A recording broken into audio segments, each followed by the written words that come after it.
তরিকাটা বড় সুন্দর সুশৃঙ্খল জীবন, এর মধ্যে গোজামিলের কোনো স্থান নেই। যে বা যারা বলে যে মুড়ি ধুসি পীরে পার করে দিবে, তারা ভুল পথে আছে।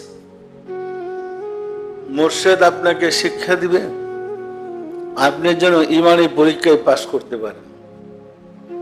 আর ইমানি পরীক্ষায় আপনার মৃত্যুর আগেই, মালাকুল মউত জান কবজ করার আগেই আপনাকে ইমানি পরীক্ষা নেওয়া হবে। আল্লাহ রাসূল ফরমান, মানুষকে তিনটা প্রশ্ন করা হবে, মার রাব্বুকা ওমা দীনুকা ওমান নাবিয়ুকা আও মান হাযা রাজুল।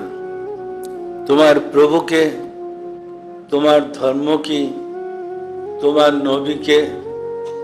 রাসূল সাল্লাল্লাহু আলাইহি সাল্লামকে সামনে উপস্থিত করে বলবেন উনি কি।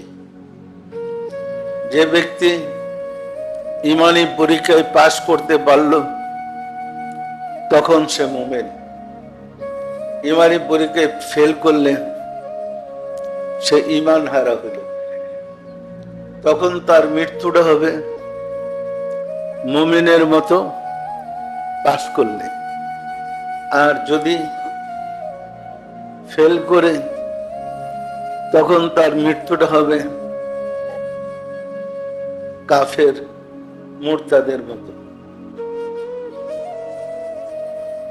জান কবজ করার পরেই তার রুহটাকে ইল্লিনে অথবা সিজ্জিনে পাঠিয়ে দেওয়া হবে।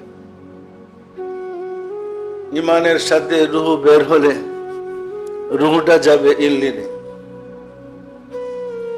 আর ইমান হারা হইয়া রুহটা বের হলে রুহ যাবে সিজ্জিনে।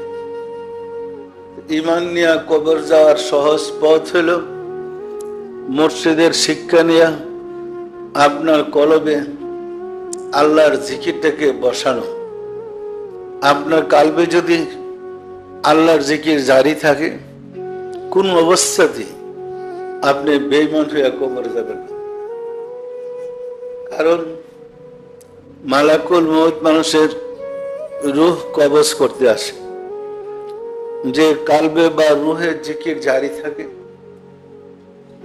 আত্মার মুখে যদি জিকির জারি থাকে, এই রূহ আজরাইল সাহেবের হাতে গিয়াও আল্লাহ আল্লাহ জিকির করবে। পরিষ্কার পরিষ্কার। এখন মনে করেন সাভারে যে লোকগুলা ছাদের নিচে পড়ছে, ক্ষত বিক্ষত হয়ে মারা গেছে, জিকির করার সময়টা কোথায়? কেউ কি জিকির করার সময় পাইছে? তো আপনার কালবে যদি জিকির জারি থাকে, যে অবস্থায় মৃত্যু হয়, আপনার কলব তো আর জিকির হারা হইতেছে না। সুতরাং বেঈমান হয়ে কবর যাওয়ার কোনো কারণ থাকে না।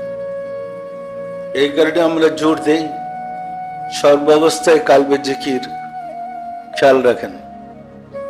সর্বাবস্থায় কালবে জিকির খেয়াল থাকে, জিকির জারি রাখতে পারেন, তাহলে ফায়েজের দ্বারা হোক অন্যভাবে হোক আপনার কাছে সামনের ঘটনাটা প্রকাশ পেয়ে যাবে। আমাদের একজন জাকের বলতেছিল, গত পরশুদিন না, বলতেছিল আমিও ছিলাম ভিতরে, কিন্তু আমার কাছে অস্থির লাগতেছিল, আমি টিকতে পারতেছিলাম না। তখন আমি বাইরে এসে দাঁড়িয়েছিলাম, মুহূর্তে এটা ধ্বংস হয়ে। তো যদি আপনার কাল কথা বলে, তাহলে আপনার মাঝে একটা অবস্থার সৃষ্টি হবে যেটা আপনাকে সাহায্য করে। সুতরাং সব সময় কলবের উপরে গুরুত্ব দিবেন, জিকিরের উপরে গুরুত্ব দিবেন।